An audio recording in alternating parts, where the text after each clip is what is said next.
Y aquí en mi casa también. Ha destruido mi gazebo en el patio.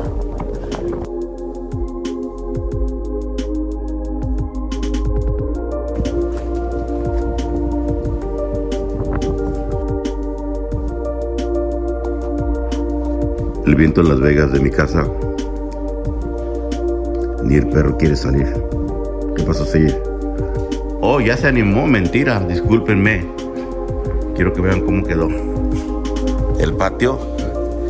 El gazebo de mi casa está completamente destruido por los vientos tan fuertes que hay aquí en Las Vegas. Miren nada más.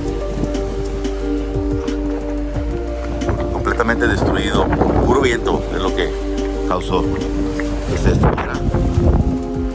Aquí pueden ver. Quiero compartir.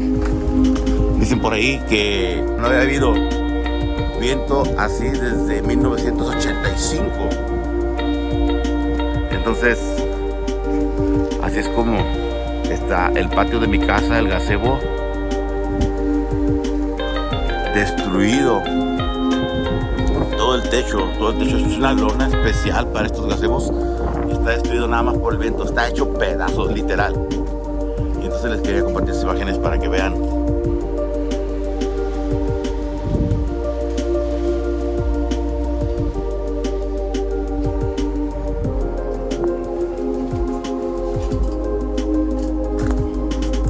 Miren nada más.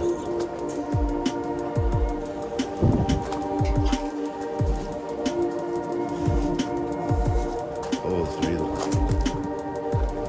Y el perro se animó a salir.